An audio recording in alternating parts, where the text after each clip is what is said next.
Welcome back to the State of the Arc podcast. My name is Mike. My name's Kason. We have a very special guest with us today. His name is Del Walker, and if you have not heard of him or seen his YouTube channel, you must do so. I am commanding you. This is not a choice. Link is in the pinned comment and in the description. I love Del's channel. Here he is. Thank you for joining us, Del. How are you? I'm doing good, thank you. I can't believe you know who I am. So Oh, thank you very much. Absolutely. So he just started his YouTube channel here within this year, I believe, right? It's only been like 6 months, something like that. Yeah, about 4 or 5 months. Yeah. Yeah. Wow, very nice. Del has worked in the AAA games industry for many years. You want to tell him about which studios you worked at? Sure. It's always difficult to remember because I'm old now. So I started in 2010 working at a small studio that made shovelware. So that was literally, back in the day when you just had all of those front of the Walmart's games that no one ever remembers. So I made a SpongeBob game. Oh, very nice. I worked on a Michael Phelps game. Oh, Michael Phelps, dope.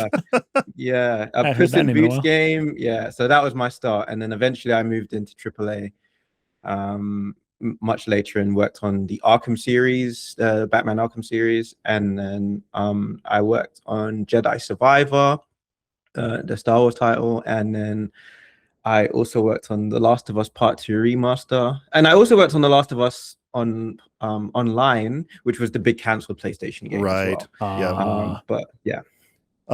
So let's see. That's Naughty Dog. Is it Rocksteady? That's correct. Yeah, Rocksteady does the Batman games, right? That's right. And Respawn was the Jedi Survivor titles. Yeah. And I worked with Sega as well at one point, but yeah, those are the ones people know about. Some of these studios I worked at, they don't even exist anymore. Oh, right. Wow. Did you worked for Sony for some time? Was that their Santa Monica branch or? So I worked at technically I worked for Sony when I was at Naughty Dog. That's a first party PlayStation studio. Yeah. And I also worked at PlayStation Sony London, which is a studio that is now shut down. They worked on a game a long time ago called The Getaway. And they worked on a bunch of VR titles. I worked on the first PlayStation VR title. Oh wow! Oh really? Yeah. That was an interesting time. Back when we thought VR would take over everything. Yeah, I wish it had. I love it. Nobody else does, but I do. It's not my thing. Well, so the good background on your past work in the industry, particularly at big AAA studios and on big titles that people know of. I'm glad you're here, particularly for this conversation we're going to have, which is going to go from the recent announcement that Sony made that they will no longer be supporting physical media moving forward after January 2028. So essentially what that means is no games released after January 2028 will have physical copies.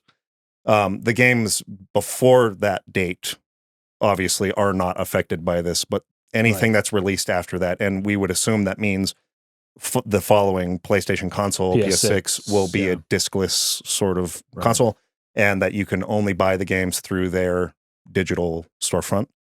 It's been creating a lot of buzz and a lot of concern about some specific things in particular regarding consumer rights and ownership. Yes. And additionally to game preservation and a bunch of other stuff we want to get into. But additionally, while he's here, we've had lots of discussions about the industry and our opinions on the way the industry is moving. Yeah. And so Del has done some videos on his channel that have sort of checked a few of the things that we've talked about. And so I want to get into those too. Okay, very good. But thank you, Del, for being here. Really appreciate it. I love the videos you make. I love your style. And again, this is not a request. You must click on his channel, subscribe, like.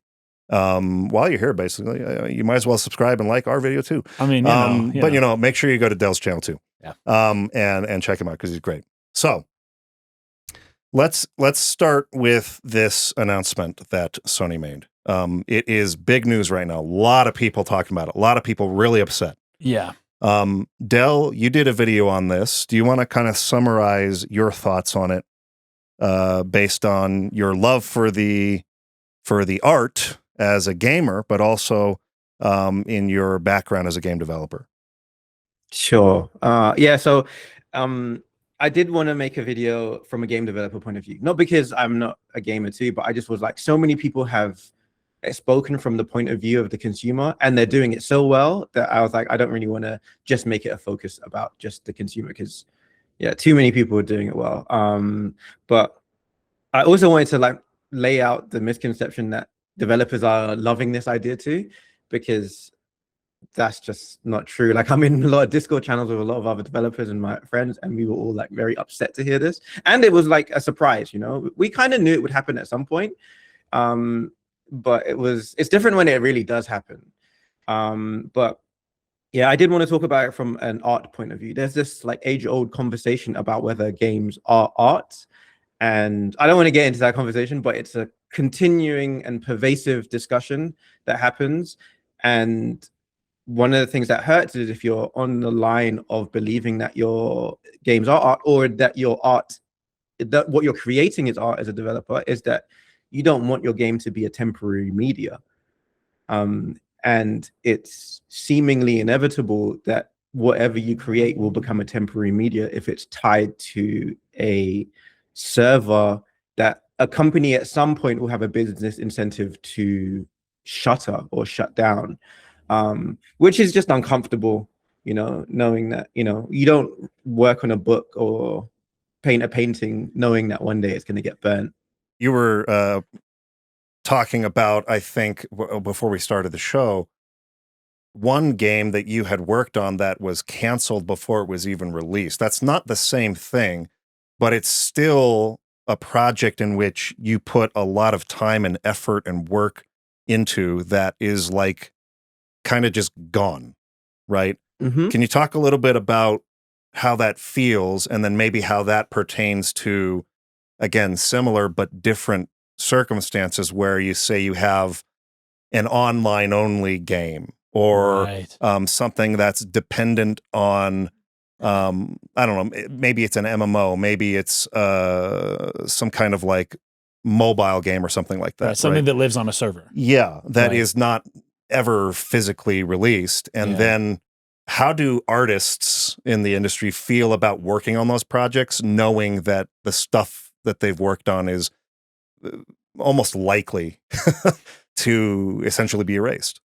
Yeah, it's something you don't necessarily know how it feels till you're in it, because there's three different scenarios, right? You work on a game and you put your heart and soul into it, and then it gets canceled before it ever gets released. And in some ways that's easier to deal with, potentially, because, well, not so much now, but there used to be a time games got canceled all the time and you just move on to the next title, and it's just like, oh, you know. And then you actually take a lot of your learnings from the canceled title onto the next thing anyway.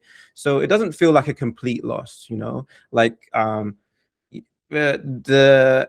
one point, Devil May Cry was a Resident Evil game at one point, and then it technically got canceled and then became Devil May Cry. I'm sure they took a lot of like the environments and the areas, and so it's getting a canceled game doesn't necessarily mean it's dead. It just means that it gets Frankenstein into the next thing a lot of times. So that's different. But the difference that what happens with working on an online title is, yes, it's very finite. It's only up until it's not profitable anymore, and then it vanishes. It literally disappears. Like you can't legally play that game, which is what I talked about in my video, where I had a game I worked on that I was very proud of the work on there, but nobody can play that game by booting up Steam, for example, and trying. That was the Arkham Origins multiplayer title. That kind of hurts, but I think why that is different from the end of physical discs is you kind of know what you're signing up for in the beginning. you have to, as a developer, understand what I'm working on is technically finite. The person who's playing the live service game knows that I'm pretty sure this game won't exist in the future at some point. I'm just enjoying it for what it is. The physical discs becomes, okay, are we okay with all games no longer being accessible in any meaningful way? And are we okay with players not feeling like they own games anymore? It starts to become like a very different conversation. And the physical stuff often kept the digital stuff in check, which is like you can't have a digital game that doesn't allow you to do this because people have the physical option, so they have to have some parity. And so when you start to just make it all digital, it starts to be that, yeah, like I said, the players kind of lose ownership of their games and or access to games, and the discoverability just stops being a social thing. Like, I didn't play Chrono Trigger when it came out. It's one of my favorite games. I had to play that much later. And I don't know if it's going to be as easy to get hold of this digital software when one, they're going to be like 400 gigabytes, large, and where would you get hold of something that is a digital media that was made with the intention to stop any piracy? That was the point of it. So yeah, it becomes a larger conversation and kind of uncomfortable. Yeah. The thing that has stuck out to me here, as I've been kind of watching people discussing this in the aftermath of the announcement, is it seems to me that there are 4 sort of key points that people are kind of revolving around. They're all different concerns, but ones that have been rising in terms of their level of urgency that are sort of culminating or beginning to be realized in a certain sense. I think what a lot of people don't realize is that a lot of these things have already been true for a while as well. Yeah, more so than we think. The slippery slope is actually being proven many times not to be a fallacy. Yeah, it's like it's true. You can see it happening, and then you wait until it's too late because you were told that the slippery slope's a fallacy. Yeah, not always. So first would be the consumer rights section of this issue, which is, when I buy something, do I own it? In the sense that copy I receive, I have consumer choices what to do with it after purchasing. If I don't like it, I can sell it to someone else. Right, secondhand. I can trade it. I can give it as a gift. Right. I can... You can put it up on the wall. Yeah. Do what I want with it afterwards. It's now mine. Right. And what I do with it afterwards is not something that the seller has any control over or can revoke from me. Right. They have no business. Yeah. So that's sort of a basic summary of concern number 1. Yeah, that's the iTunes is what. Yeah. Basically, it's the same thing that happened in the music industry and has been happening with like streaming services for television series or movies. All of a sudden, songs just get deleted from your category or from your category, from your playlist or whatever it is. Like, oh, this song's no longer accessible, and then all of a sudden you have a whole U2 album that you didn't want is like added to your library. It's like, what's going on here? Yeah, a lot of just lacking control over the things that you bought or paid money for. Now, the subscription services where you're paying for the subscription, not for like the individual piece of music, it's a little bit of a different thing. We'll get into all the details, but I'm just trying to like summarize the concern here. Yeah. Concern number 2 is about game preservation and cultural memory. Essentially, what happens when a digital storefront from which you bought a title is discontinued, or when a game that is an online service is the servers are shut down. What happens to the game at that point? Now, this is something that has been happening for a long time for a lot of different titles. I know I bought some, what were those games called? They were from Square Enix. They were mobile titles, RPGs. They weren't Final Fantasy games. Gosh, I can't remember the name of it right now. I wasn't thinking about bringing this up. Yeah, it was like a phone game. It was something Chaos. Chaos Rings. Oh, That's Chaos what it Reigns. was. I remember. You that remember game. Chaos Reigns? Yeah, yeah. I remember. I liked Chaos Rings, and I bought 2 of them or 3 of them or something. Okay. For I don't know, $15 on my phone, and they're just not. They don't exist. I can't buy them. I can't download them anymore. Right? They're just gone. So and like, you don't get your money back. Yeah, that's a great example of concern number 1. Right. I bought something that I had no ownership in, and that's all described to you in the fine print to the thing you agree to. Yeah, the page 58, section C, chapter 32 or whatever. Yeah, it's there technically. Yeah. That's like, there's a whole South Park episode about like, you didn't read the fine print. Yes. And so the whole world is like ending. But it's like, it's way too long, and it's all legalese. You don't even know really what you're reading anyways, even if you did read it. Very, very few people actually read what they're agreeing to. But that is essentially in that fine print. You are licensing the copy that you are playing. Yeah. You are not owning it when you're buying it digitally. Yeah, you don't own it. When you have a digital when you buy a digital copy, you're not purchasing the copy. You're purchasing a digital license, which can be revoked at any time. They should say that in like the title. They should say, "Would you like to purchase a temporary license for this game instead of purchase the game?" Yeah. That should be. I don't know. That should be in the title, right? Yeah. There. So anyway, that's kind of what I was referring to when this has been going on for a long time, and this is why those who were adamant about owning their games would buy the physical copy rather than the digital copy, expressly for that reason. But when we get into the game preservation side of it, again, there's a game that I bought and I can't access it anymore. But wait a minute, like, what happens to that game? Does Square Enix even still have that game somewhere?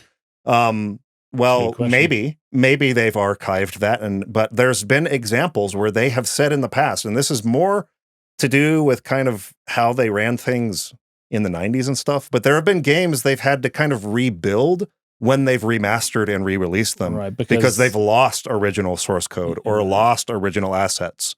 And or maybe the programs required to read them are just not operable on any modern outdated machines. Yeah, exactly. Right. There, in some way it would require rebuilding the game in order to actually preserve it or re-release it.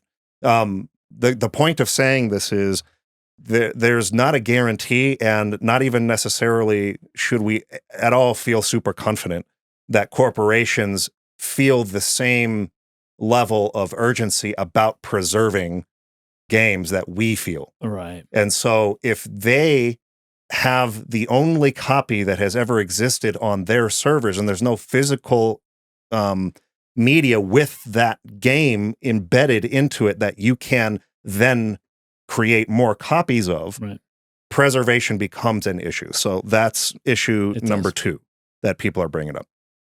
Issue number 3 is on pricing, competition, and affordability. So this would be if Sony has a first-party game that you can only buy through their storefront, and you can't go get it at a GameStop, you can't go get it at a Target or a Walmart or any other store, right? And you cannot make a copy of that digital version of the game that you download because there's DRM that prevents that, right? Yes. And you can't share it with a friend. You can't trade them. You can't anything like that. That means that they control the pricing of that game. Right. That there's nowhere else where, let's say, game comes out, you've fallen on hard times or whatever, and the price has remained at its full $70 price tag at launch on the storefront. Maybe 2-3 years down the line, you could go on eBay or find somebody else selling or their local used brick and mortar, like a store. There's like it used to be GameStops. I don't know what's around nowadays, but there's usually a secondhand game store where you can buy stuff from. There's one at the mall by us, and you can get stuff for like $10 or $15. Yes, right. That's just a few years old. It's more than that though. It's actually more. It's the pricing is usually dictated by society, by supply and demand. So if you wanted to play Metal Gear Solid, I think Delta is the most recent one.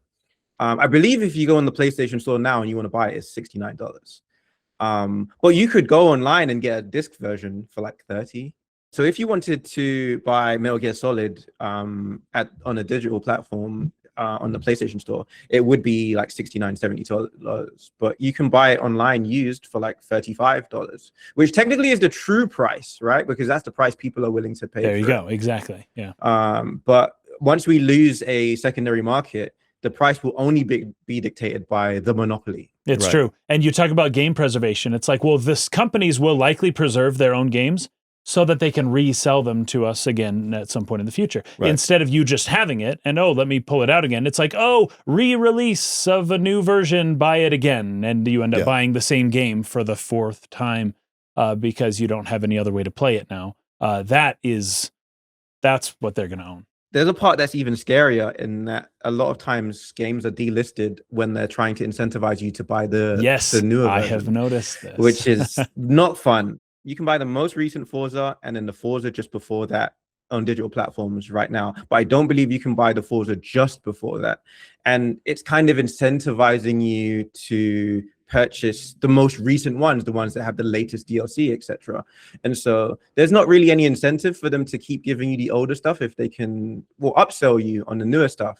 And it gets even uglier when we talk about remasters that we just don't like, where you could be like, I just don't really like this remaster. I like the original, but the platform wouldn't have incentive to give you access to the old one when they can give you the remaster, whether you like it or not. Yeah, great points. And so that because we have Beardmo here, I want to clarify something real quick. There's a lot to get into on this. I am trying to summarize as of right now what the general concerns and talking points are. We will be getting into more of the details about like whether those concerns are justified or not based on how the industry actually works as we keep going.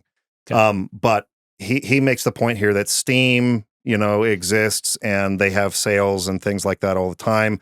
What we're bringing up here is not a point that like sales won't exist or something. It's that there will be there will be a lot less competition once the brick and mortar physical stores go away. Not that they are going away altogether, because obviously the other consoles have not yet made the same announcement or, sort of like set the same precedent, but it's going in that direction. And as less competition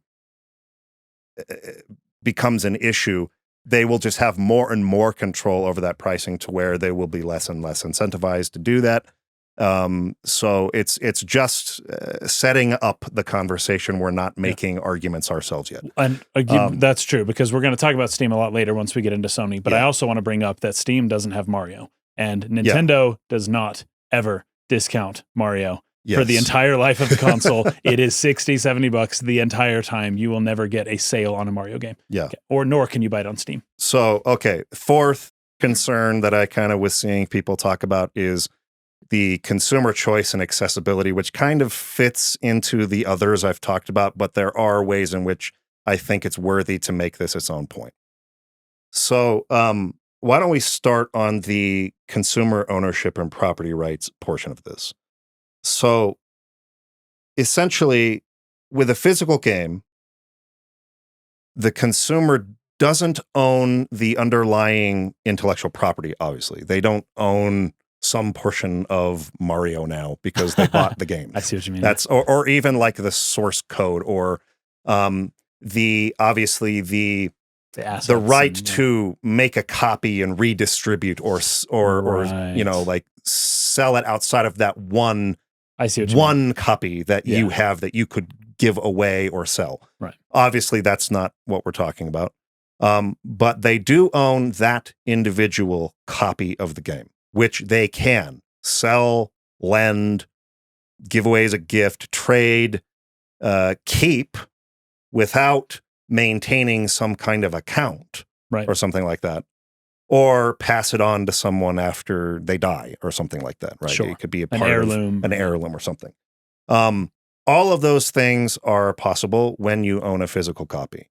Now, one caveat to bring up about this in terms of how modern games typically work is that this isn't quite the same as when we grew up in the 90s and you were connected to the internet and the precedent was set that the game would release on the physical copy in a state that was not quite finished, and that they would update several times with patches afterwards into its actual sort of final state. We live in a very weird time. Yes, this is true. So this is part of the slow boil. This is part of the slippery slope you were talking about. But right? if this, then this. And so also Nintendo's cartridges not containing the actual game is like a halfway point for all of this stuff. Yeah. It's like they keep going a little bit further each time. Yeah. But nevertheless, the data that is on that physical copy is some snapshot of that game in whatever build it was in, that you have the ability to make a copy of and archive if you so choose. And if you bought it and you want to sell it and make some kind of your money back to some degree, outside of like a full refund, let's say you're past the date for that policy or whatever, you can still do that. You can still sell that game. You cannot do that with digital copies that you download from Sony's storefront.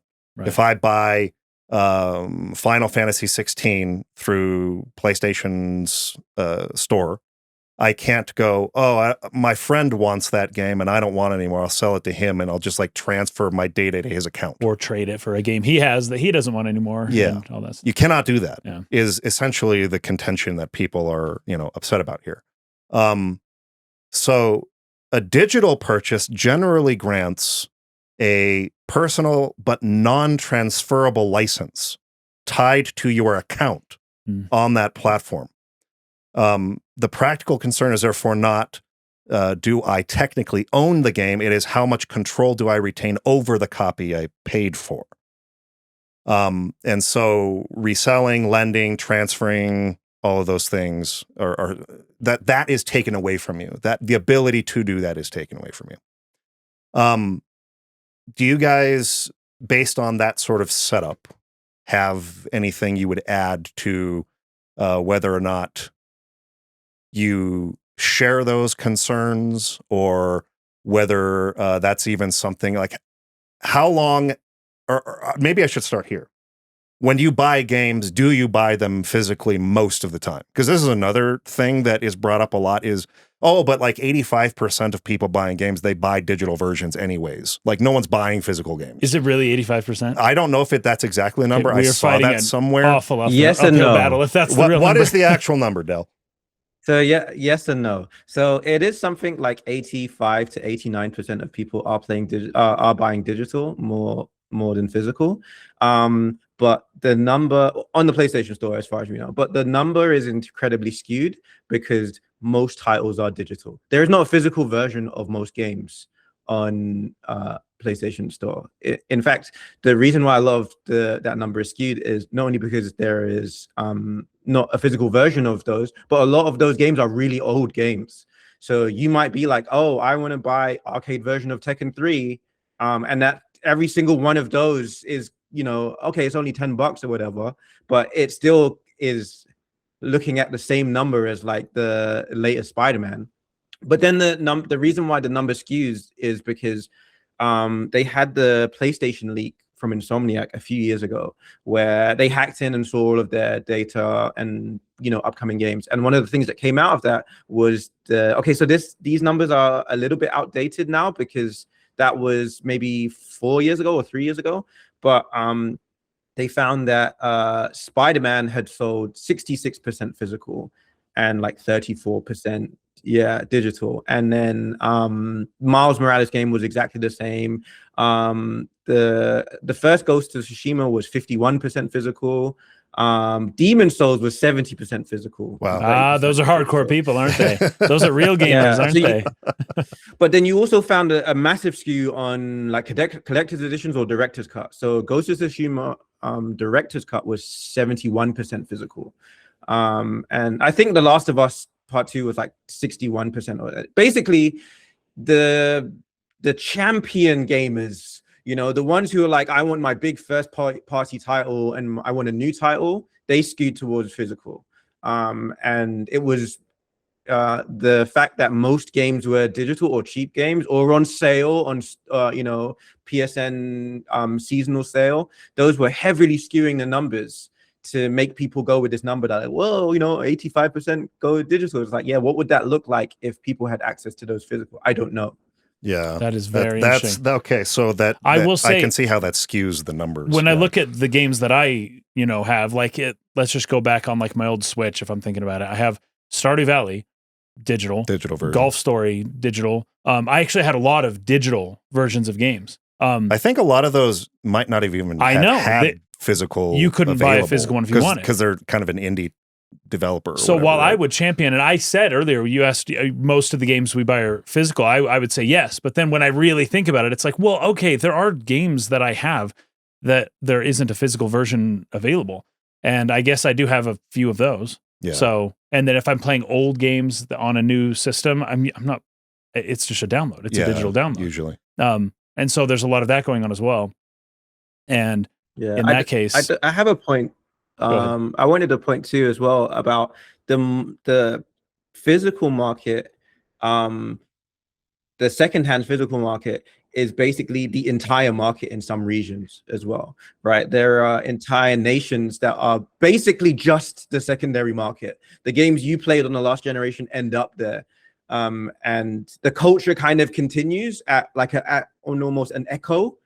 So there's like people who are, but effectively, but then I think like it's very short-sighted because you have this, for example, Nigeria is cited to be going to be one of the top 5 GDP nations by 2030. I don't know if that's true, but let's say it's wrong and they're going to be in the top 12. Fair enough. They're also going to be one of the most populated nations in the world by like 2100. Yeah, Nigeria's growing like crazy. Yeah. Correct. And we've seen a microcosm of that with something like Korea, for example, where they didn't play console games and they didn't have access to them. So they moved towards the PC, which affected their entire culture of the games that they make. You're right. That's a good point. That's why the Koreans will get into like real-time strategy games like StarCraft or League of Legends and stuff like that. And those were the huge games in Korea. But those weren't the console games, right? Those were the PC games. Yeah. So it affects the culture going forward. That's a very good point. It's going to affect the culture. It's going to affect the culture so much so that there are some games that kind of only really exist because they were so pervasive, and you're not really thinking about the gameplay sometimes. We can have long conversations about games and never bring up the gameplay. Because we do.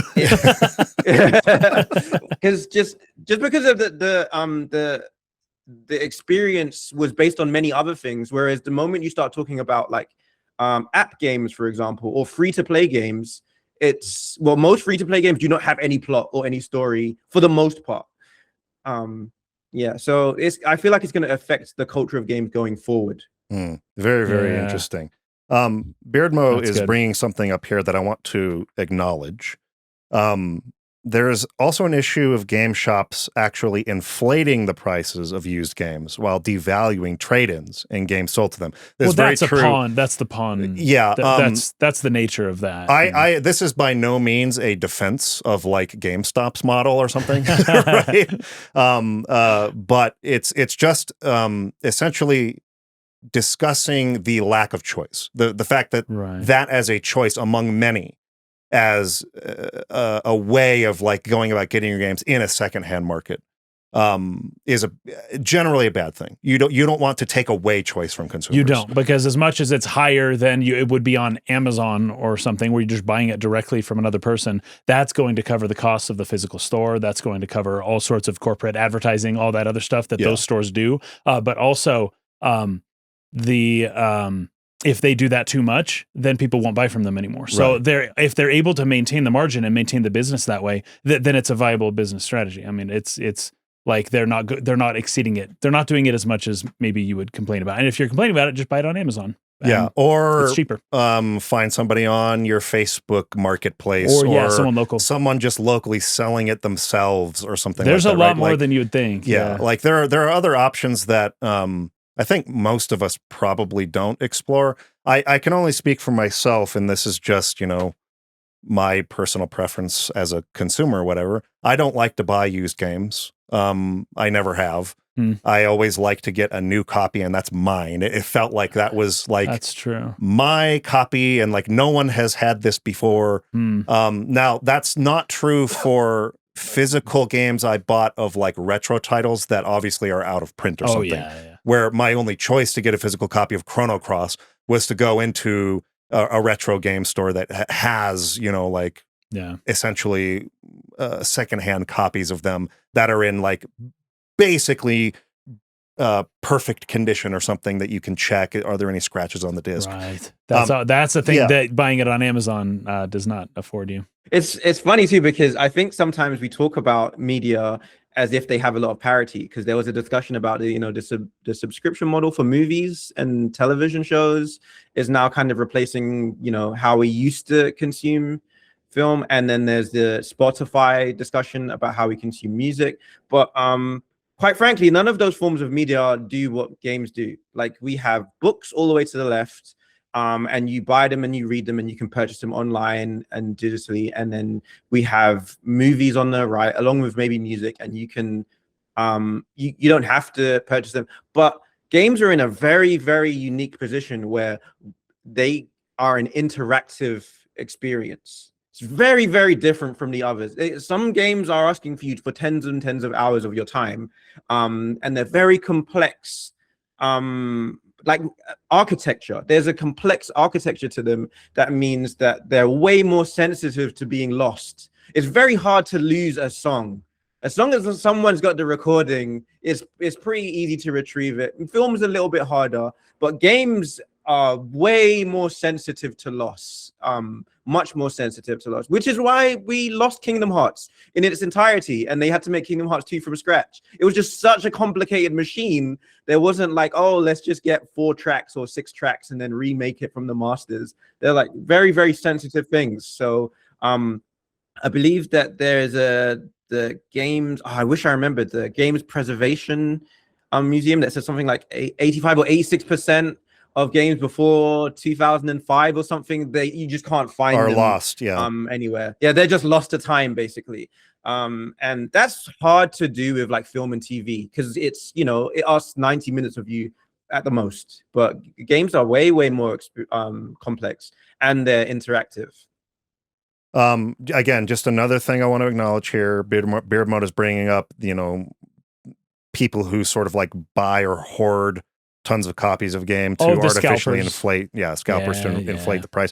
This is not this is not a declaration that there aren't problems with the secondhand market. Of course, it is just a bunch of problems. Yeah, there's a whole thing we could do on that. It's just a point about the fact that I'm repeating myself, but lack of choice. Let me move on to something else really quickly here, onto the preservation side. Because actually, let me go through all of these and then return to a very specific point that I have been thinking about in terms of all of this. So preservation and cultural memory. Let's talk about that for a second. The ownership question asks whether you can keep your game or not, right? But preservation is more about, will anyone 50 years in the future be able to study or experience the game then? Right. We already know how quickly the turnaround is on like console life cycles and hardware becoming quickly outdated as technology advances, and how quickly people move on from that hardware. I'm someone who keeps my old consoles, right? Me too. But a lot of people don't do that, and also we're getting to a point now where this is actually becoming a concern, where not only the cartridges and discs in terms of like degradation, we're talking about 20, 30 years of sitting on a shelf. But the consoles themselves will no longer function. There's going to come a period where these things degrade and break down. And even though you own the physical copies, you still can't access them anymore, right? So that's one concern I kind of bring up. How will people be able to study or re-experience them in 50 years? A digital-only ecosystem creates dependencies on essentially a single corporation and their storefront, their servers, their account authentication, encryption keys, basically the DRM, and the fact that you have to get past the encryption in order to even make a copy if you wanted to do that for your preservation, which is your legal right in this country. Okay. And they work as hard as they can to make it a complete pain in the butt to even do that. So you can't do it. Which of course they do for trying to stop piracy, but they can't stop it anyway. So all they do is make it a hassle for the paying consumer. Yeah. Publisher licenses, patches, and downloadable content, which are not on that physical disc that you bought, right? And then online game servers. So even physical discs are not complete as a preservation solution because they require the patches and online connections. And if you had that physical disc and put it into your machine without that online connection, you can't actually work. Yeah, exactly, right? Yeah. That's already been an issue, and that's something I've seen people showing concern about for many, many years, at least a decade at this point. People have been talking about that. Yeah. So without those copies, without the complete copies, I'm saying, that are on the servers that the corporation preserves, preservation depends on corporations voluntarily maintaining or releasing software that may no longer generate revenue. And if it doesn't generate revenue, a corporation has no interest in it at all. None whatsoever. So that's, a concern for They'll consumers. say, we're not a charity. Yeah, right? exactly. They're a business trying to make money. Okay.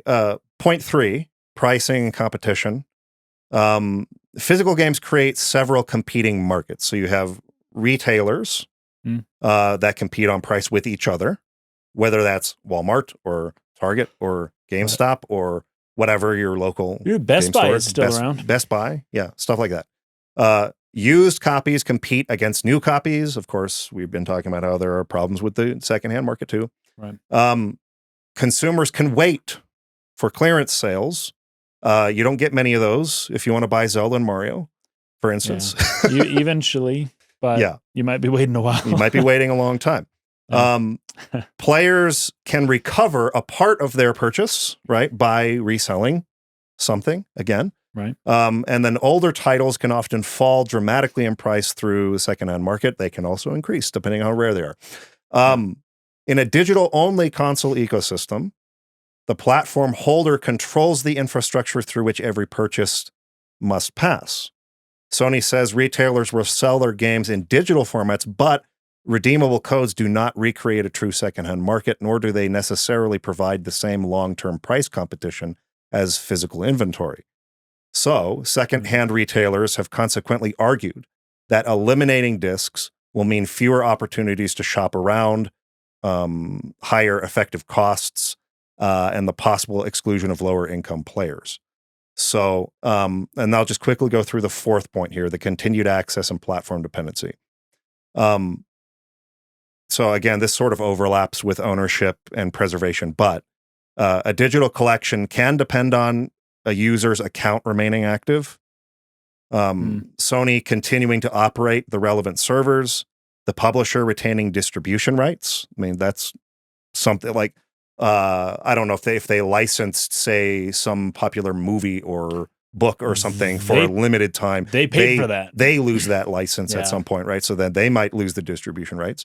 Right. The console recognizing the license, the game remaining compatible with future hardware, and the user having sufficient storage and internet access. So with the closure of, let's say, because this is another thing Sony announced, they're closing their PS3 and Vita stores for new purchases.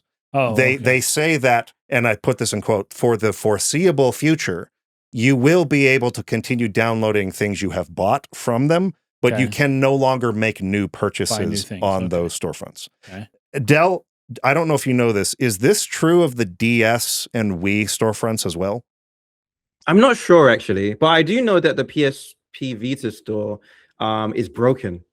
So they said you're open to download stuff, and people have found that there's just entire platforms, entire franchises that just don't exist on there anymore. no one's holding them accountable. So if it doesn't show up, no one's calling the police on them. It's just like, oh, that game's just not accessible at all anymore, Right. even though they said it would be. Yeah.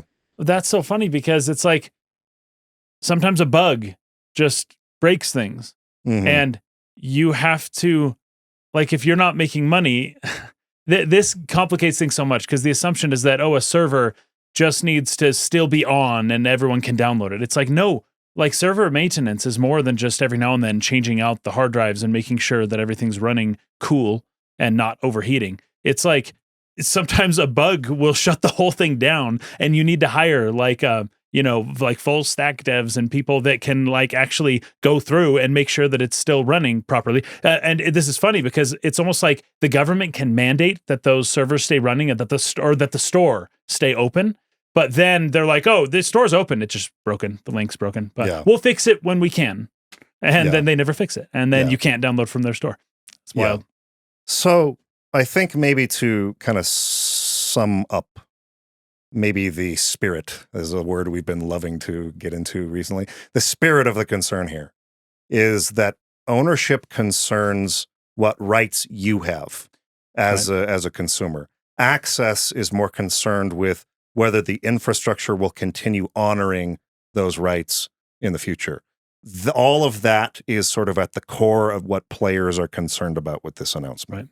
Right. And Sony has not sufficiently answered how they plan to address those concerns. So, I do want to talk about a couple of things here regarding the preservation angle and physical media degradation and stuff like that. Because you do see a lot of people making the point like, oh, I want the physical media so that whenever I want into the foreseeable future of my life, however long that is, I can go to the shelf, grab that thing I bought, and still be able to play it. That is not the answer. I don't think that's an option. That is not the answer to game preservation. It's really, really not. And I'm not saying this to argue with those people so much as hopefully maybe inform them if they're not aware of the lifespan of their physical media. Yeah. And how short that can be.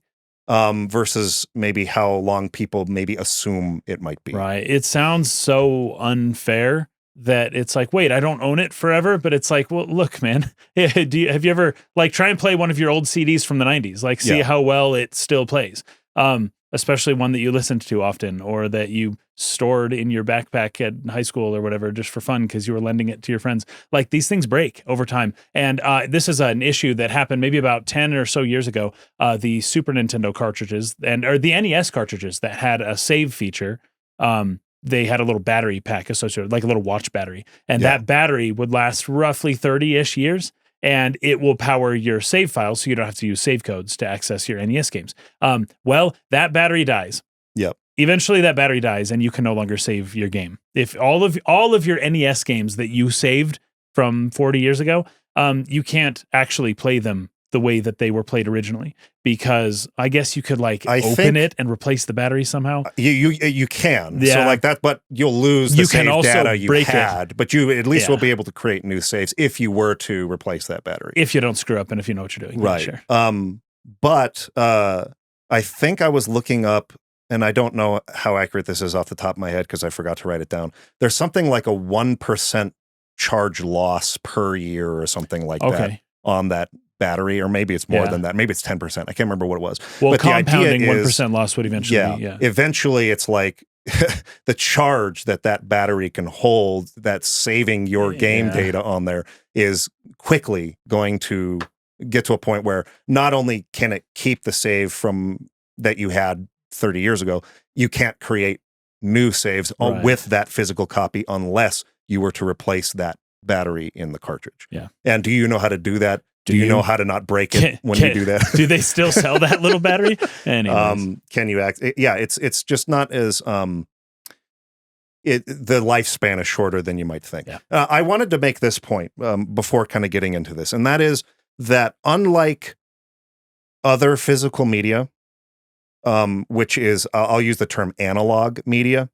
Video games have never been an analog media. Right. You always need something else to facilitate your being able to experience it is at its core. It is intrinsically a digital media. It is created on a digital device. The data is all digital. The whole thing is digital. They just make a copy of that digital media and they put it onto, they burn it onto whether it's a physical disc or into the infrastructure of a cartridge. But that is still a digital media. It is not a physical analog media like actual film reels or the paper you hold in your hands when you read the book or something like that. So there does need to be a distinction made there. And the fact that that physical package in which that data is stored is something that will degrade with time and eventually will not be usable. So unless you are making a digital copy from that physical disk, you will eventually run up against time there and you will lose your copy. It will be destroyed. Yes. One way or another. I don't know how many people are aware of what that lifespan is, but I did a little bit of research on it. So optical game discs, right? Commercial game discs are generally what are called pressed discs, right? Not consumer burned CDRs. That's a kind of a different thing. Their data is physically molded into the disc itself, but the reflective metal layer and protective coatings and adhesives can deteriorate and do deteriorate with time. The Library of Congress studied pre-recorded CDs and found enormous variation as far as how long they last. Under modeled room storage conditions, roughly 10% of the sampled discs were projected to fail within 25 years. 25. 10%. So 90% would last longer than that, but at least 10% of them would fail within 25 years, while other discs could potentially survive for something like centuries. The study concluded that manufacturing differences make it impossible to assign one dependable average lifespan for the format. But the broad estimate is something like a pressed CD. You need to begin checking and making copies on that stuff about 25 years later. You need to really be cognizant of the fact that if I don't make a copy of this, I might not be able to access this thing anymore. And how long has your copy of Ape Escape been sitting in your mom's basement somewhere in what would not be the ideal conditions? Let's say dust and heat about and 65 degrees Fahrenheit, dry, you know, like those sorts of things. Maybe it's in a really, really hot room. Maybe you live in, I don't know, somewhere in the South in Florida where it's humid, where it's really humid or something like that. I would say you don't need to necessarily, when we talk about preservation, it's not really also about individual preservation too. It's cultural preservation, you know? You just need a few people who are taking this very, very seriously, and they could probably extend that lifetime. Yes, and that's true. Sometimes it just takes a few good men. It just takes it takes a few. And there's also the aspect that it's a snapshot of culture at the time. Like if you read any sci-fi from specifically the early 80s or the late 70s, like there's so much focus on like psychedelics and like LSD and also because it's just a reflection of what they thought the future would look like. That's true. With their concerns at the time. And so if you're losing like this time period, you're losing a sense of like your history and your culture, which often does come from entertainment and recreation. Like the sorts of movies that were being made in the 80s, like the action movies of the time are very, very different and can have completely different concerns with the ones made in the latter 2000s. Because people, for example, you can't go around just saying like, oh, he must be the enemy because he has a German accent. I just understand that intrinsically because it's an 80s movie. And so it tells you so much about the culture, about the decisions you're making. And yet losing an entire generation of games, I feel like it's more complex than like, oh, well, how long will you be able to play it? I'm like, no, how long are we going to have access to this thing that is a reflection of who we are as a society? To me, it's not just games, like it's culture. I like that a lot. I totally agree. Awesome. And this is something that I kind of wanted to build into that point. So I'm glad that you brought it up. I wanted to kind of approach this from a couple of different angles of concern. because there is the general sort of like cultural memory or like a snapshot of sort of like the culture during the time. That's a type of memory we want to keep and preserve. Yeah. And I think the video game ones are unique in their ability to preserve not just the visual aspect or the audio, but the interactive aspect. This is how people interacted with digital media back in the 80s. Yeah. I think that even say what, we do here on YouTube and what Dell is doing on YouTube is in part contributing to that aspect of it, right? Where you have a video that sort of like recounts the history of the times and what it felt like to play that game and like and showing video of the game. Those are the types of things someone could sit down and watch that and go, oh yeah, like I remember those times. You feel what it used to be like. It's sort of like preserving that cultural memory. However, the concerns of the individual who they're sitting there age 75 or whatever, thinking back on how fun it was to play Bomberman when they were 13 and like, man, I'd really like to try that again. And does that still around? Can I still like play that somehow? Right? There's that aspect of it too. Like, is it actually available? Because as far as when it comes to like, because one thing I was thinking of, I was talking about this with you a little bit yesterday, was an angle I wanted to take on this. Is there some kind of institution that we could create that would function like a public library, but one that is and I don't know, I didn't have enough time to really like try to research or get in the details of how this would look, but in my mind I'm thinking of some kind of online sort of digital library where you could lend, or I'm assuming the institution could lend copies of these games in a controlled manner. License, right. That's right, yeah. Where you could access them for the purpose of entertainment or recreation. There are, I think the Library of Congress already does do some preservation of video games for the purposes of things like research. Right, but you can't like rent it, or not rent isn't the right word, but just borrow it from the Library of Congress. Yeah, and you usually have to go to the premises in which the digital copy exists to access it. And that obviously makes it very limited in terms of its availability. The point that I wanted to make with this is preservation in that format where we are preserving this for the sake of a researcher. So you have to be a vetted researcher, an academic, to be able to access it. And you have to come onto a premises to access it is not the type of preservation I think any of us as gamers are talking about when we say we want these things to be accessible long term. We want, as a person, as an individual, to be able to think about something we loved a long time ago and go find it. And be able to experience it again. And outside of illegal emulation and ROM sites that are essentially serving that function right now, there is no legal controlled way to do that.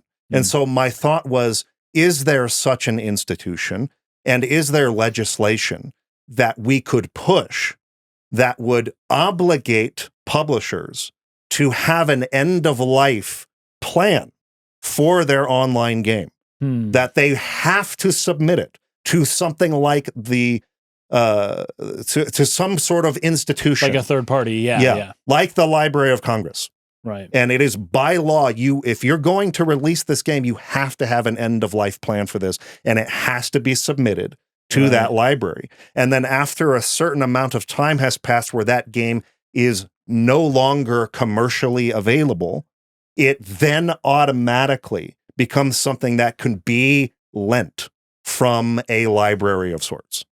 That to me seems like the only answer to this preservation problem, not you individual people out there keeping discs. That's great for you, right? And if you're actually creating new, as technology and storage formats change, continuing to sort of like migrate, make it accessible, right? That onto newer and newer digital storage formats. How do we preserve, as Del was saying, culturally, those works of art, and how do we access them? Because if you can't access them, what's the purpose of preserving that culture? Right. Right? for like 12 lab coat scientists Yeah. to see every now and then. What you're talking about is essentially public domain. And the way that it currently works is like after the author has been like dead for 70 years. Yeah, however long it is, 70 years. Yeah, But 70 years after the author has passed away, the works go into the public domain. okay, but now talk to me, Del, about what that means for a video game which lives on degrading like digital. It's not like a book or a movie. 70 years after Shigeru Miyamoto dies, the games are gone. Yeah, exactly. Explain that a little bit. They're much more so that's kind of the argument I was making. It's a much more sensitive media because it's interactive and because it's so complex. Yeah, 70 years is just too long. It's just way too long. And so there would need to be something else in place, I imagine. And it's probably going to look a lot closer to when the game is no longer purchasable from somewhere. There would have to be a time period or one or the other. Like, which one is larger, the 50 years after it got released, or a year after it's no longer purchasable on any platform that you're willing to hold on to. But you also lose out on society building on things that work. So you have two issues in the sense that, one, it takes a very, very long time before these novels go into public domain, and games just can't wait that long. It will just take far too long. And the other thing is, we don't really 99% of them.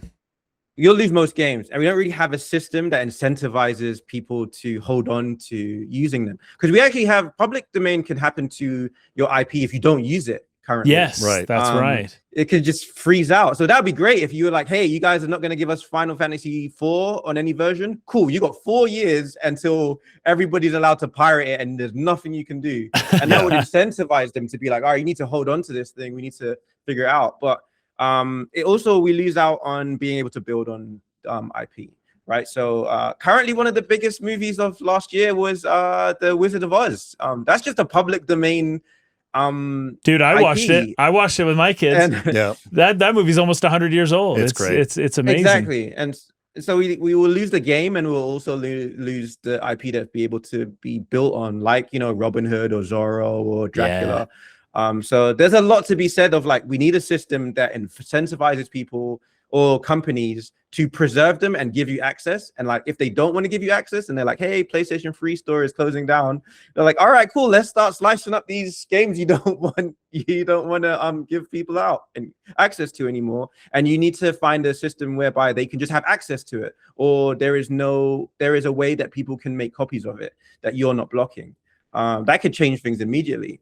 Yeah, I really totally like that, agree with that. because it's not so much about like doing something just to, if you don't do it, then every game is available at this point or something. Having that grace period where it's like, okay, if you do not make this game accessible within 4 years or something like that, like the clock's ticking, 4 years from its final commercial availability date, then that incentivizes them if they want to retain ownership, or if they think that this is a valuable property, I still want to resell it at some time in the future, that incentivizes them to make it available in some form before they just kind of lose it, right? Now, I don't love the idea of government kind of taking IP from people, but if they aren't using it, I don't know, they got to light a fire under them to say, like, listen, you're just going to hold on to it forever until maybe one day, bowling becomes cool again. And we made a bowling game once and whatever.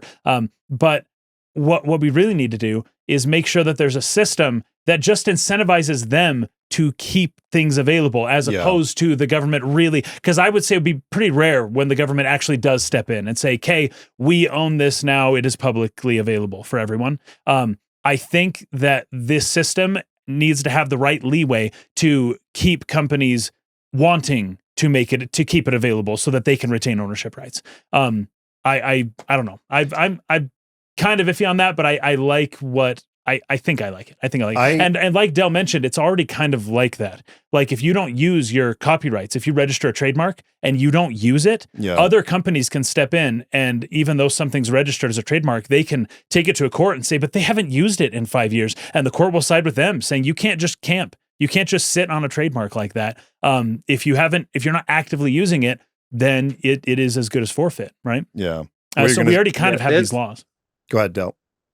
This is also happening in the EU as well. There's the Stop Killing Games movement, where they've actually gone to the EU courthouses and basically said, like, we need to push forward a law that means that if people are going to make me lose access to games I've purchased, or then they must find a way to make it so that the consumer can still have access to it, whether they profit from it or not. And so it's getting a lot of movement in the EU courts, but for whatever reason, the traction has slowed down recently. But it's going to take a while, but it's not impossible, because the EU did force all of Apple to start using USB-C, because they were basically saying, you guys are forcing everyone to use this form of charge cable, and you have a complete monopoly on it, and you can just make the price whatever.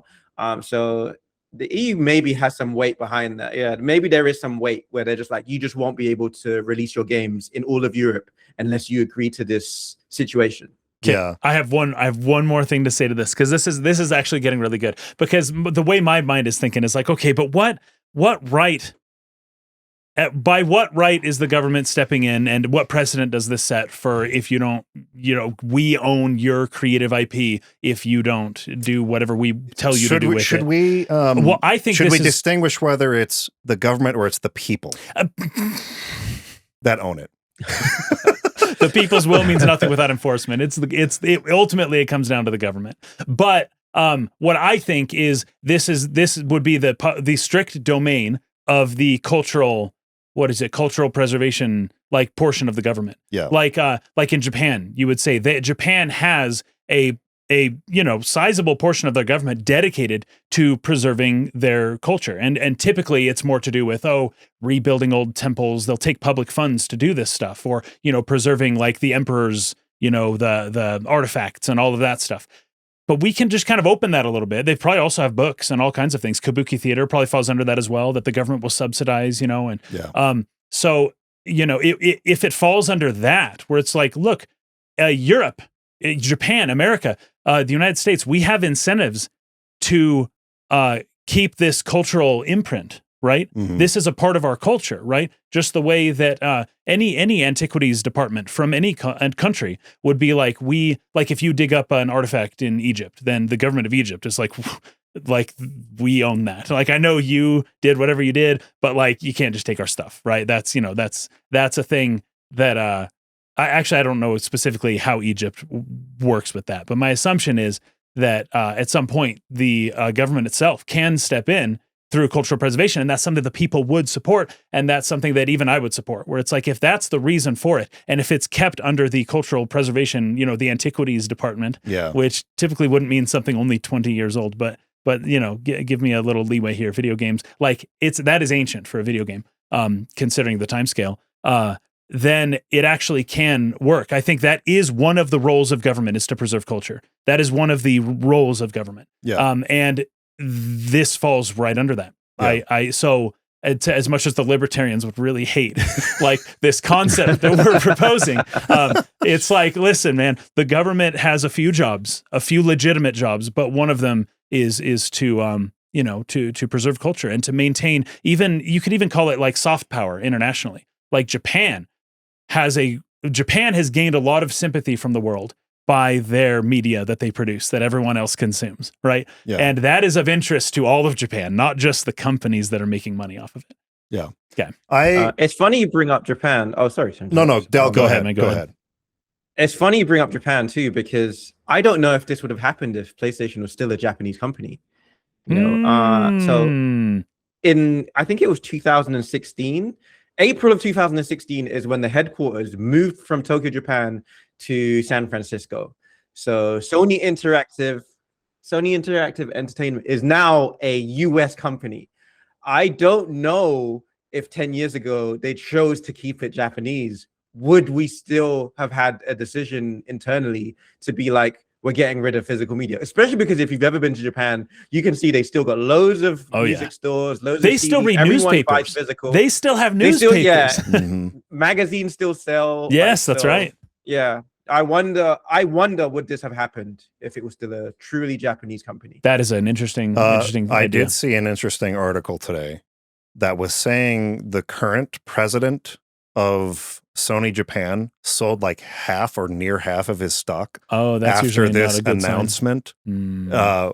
We would assume because he was expecting there to be a dip based on the feedback to Yes. this announcement, and made something like $4 million or something like that off of the sales of these Wow. stocks. So I don't know if that has anything to do with what you guys are saying about, first of all, he obviously would have known this is coming, so that's insider trading to some degree. Well, but yeah, but it does get murky when it's dealing. Yeah. Anyways, there's different classes of shares. But whether or not the Japanese side of the company even agrees or like philosophically with a decision like this, not that is really like that's a good point. Important to bring up. It was just something that I saw today that just brought it back to my mind. What I wanted to say in regards or in response to some of the things you guys are bringing up is, I get how for collectors and people who actually have these giant shelves full of the games they've collected over the years, like that aspect of collecting and like showing off the physical media, in a sense, the sort of sense of identity one has and can share through that collecting process is one other concern we haven't really talked about yet. I would assume that that's a real niche sort of slice of the overall market. And I'm not saying that to diminish its importance to those people or the fact that they should be, they ought to be allowed to continue to do that, as much as it is to say, what I'm going to say following this, I want to make sure I recognize at least that aspect of the physical collecting side of things, right? I see that as a legitimate reason to be buying physical games and to be concerned about not being able to put the physical thing on your shelf. I think for the rest of us, what's really more important is just these aspects we're talking about. The fact that I can claim ownership to this copy. And that absolutely can be offered with digital copies too. We just need regulation and legislation in order to protect those consumer rights so that those companies are obligated to provide those things with their digital copies. Now, and if it's not profitable, that's fine. Then let it go. With Nintendo's game key cards, is that what they call them? It's kind of like this new thing that they brought out where you download a digital copy of a game and you can actually lend that to another account, right? You could, can you sell those, Dell? You can sell them too, can't you, to another for person? Switch 2? Yeah. Yeah, the Switch 2, I actually had to ask someone. Yeah, you can sell the game key technically, and then that person would be able to take your game key, and so there is technically a secondary market for Switch 2. And like I say, that's a Japanese company, so I wonder if there was a little bit of that kind of cultural accountability that is still deeply set in place. Yeah.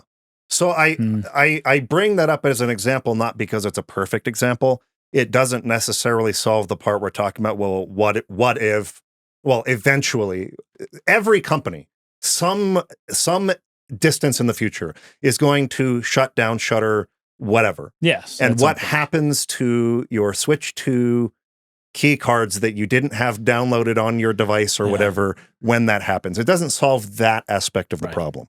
But it is at least trying to give you a digital copy in which you can have some level of control of whether you lend, sell, transfer. It's not locked necessarily to your account. You have some control over that. I think it needs to go further. And I would hope, I mean, to me, the ideal situation is that the IP holders, the rights holders, whatever distributor or publisher it is, would just continue to make these things accessible. That it was a precedent that would be expected and set with every new console generation, that the games you bought from previous generations would be made available on that somehow, so that when you're adopting the new hardware, you can access your old games too. I mean, that would be the ideal world, right? That even if I can't pop my physical Super Nintendo game into whatever this new hardware model is, they are giving me a way to access that thing I bought. Right. Now, it's messy in terms of like, they couldn't like adopt a way to do that now, where I'd have to like show them some physical. I brought Zelda in like 1993. But like going forward, it would be something that is enforced. So if I buy a PlayStation 6 game at launch, by the time we get to the PlayStation 9, it is expected as a deal made between consumer and seller that they are going to give me access to that thing if it's going to be only digital. I think if they were to make that promise and these things were kind of like established, the anxiety over a digital only future would come down quite a lot, except for those collector people who want to have the big shelves with all the games on the shelves. If more consumers demanded that, they would just do it. Yes. I think we are just in the minority, unfortunately. That's what I was curious about, is whether that 85% of people buying digital, whether that's true or not. And how effective could like a real boycott be on a PlayStation 6 console that is a digital only console? Because if they're making this kind of statement, they are at least trying to put their stake in the ground of there aren't enough people buying physical for us to be harmed by hurting them this way. Yeah. Right? Yes. There's not enough of you. But can we prove them wrong is my question. There you go. That is the question. And what do you believe about that based on what you were saying earlier, Del? I don't think that they need enough people, for example, because they're going to get the monetary return so much more. Right. No more shipping, no more printing, no more exactly. They save so much money going digital only, and they're still selling it at the same price. Yeah. They're selling it at the exact same price. So the physical game, when you purchase a $70 physical game, there's a little bit of a discussion about how much does the retailer really make.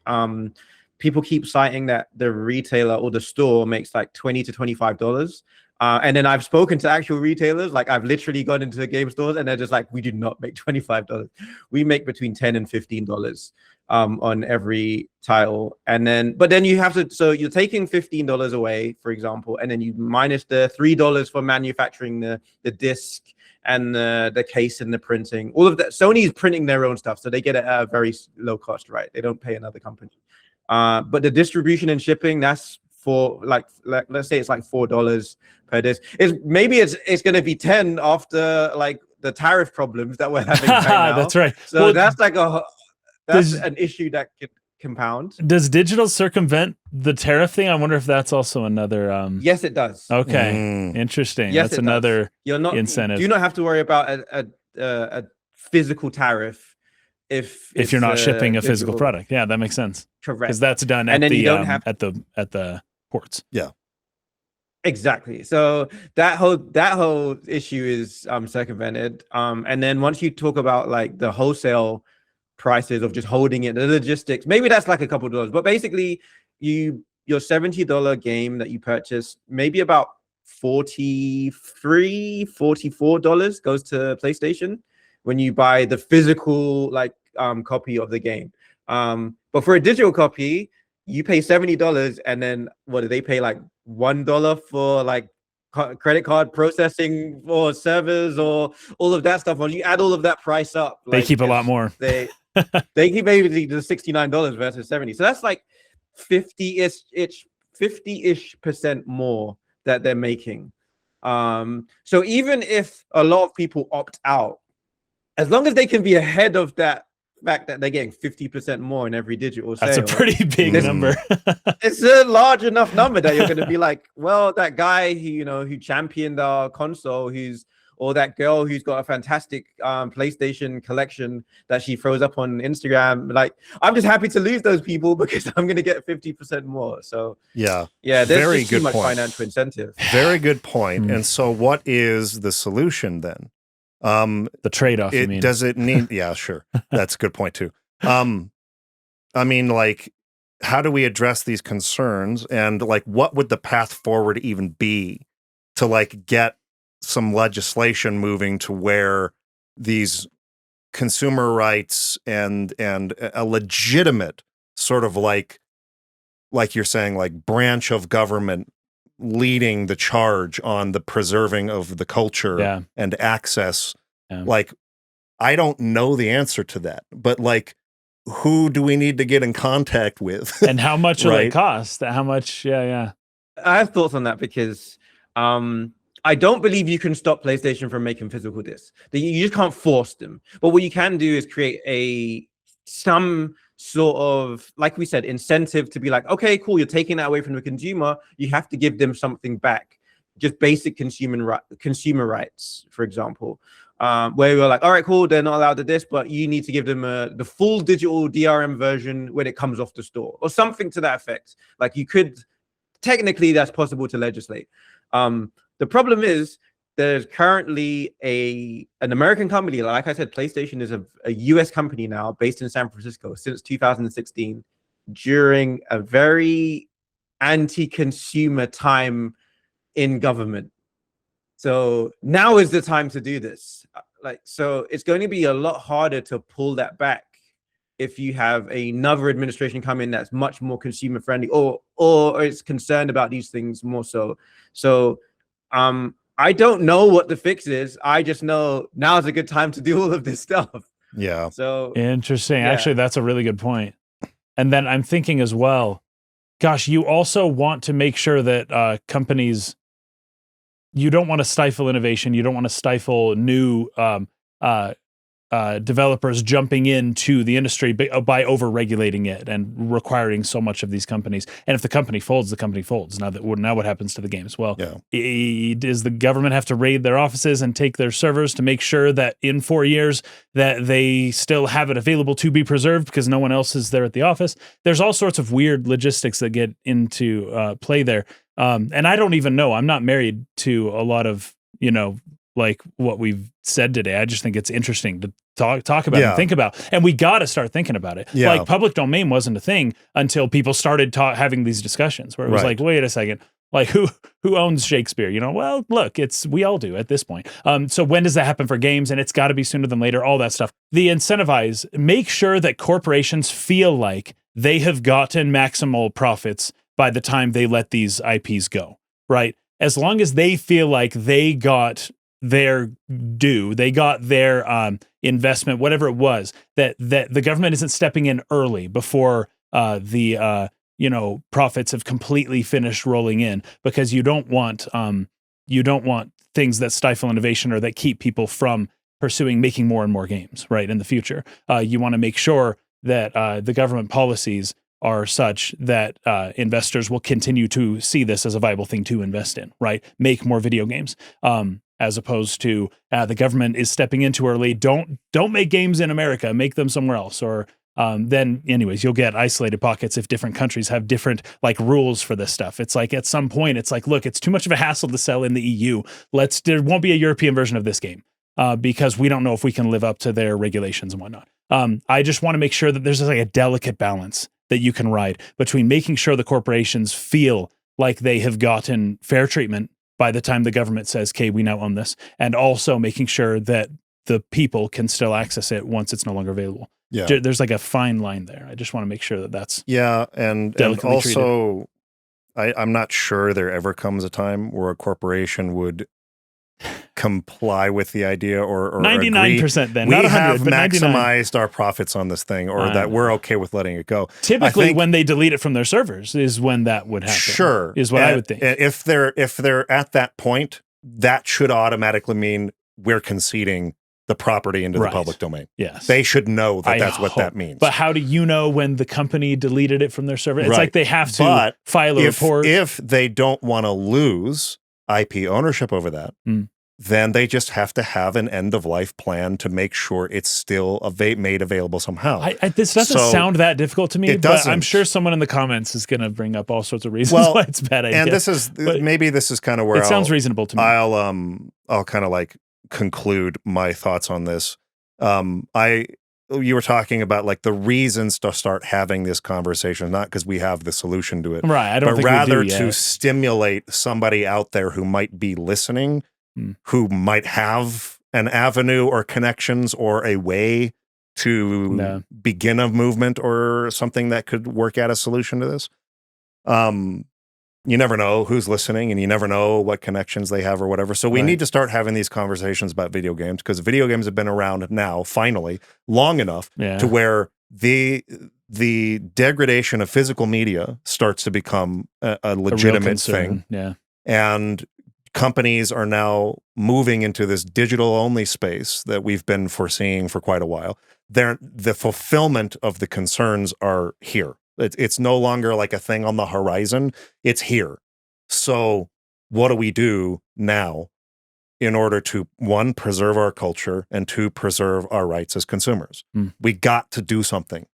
We can't just kind of like keep kicking that can down the road and hoping that corporations will be fair to us. Right. Like we've got to do something. This is very good point, actually. I think it's a good point. Me, video editor Mike, living, the life that I live, don't have the solution or the Right. power or connections to do it. But hopefully there's enough people talking about it.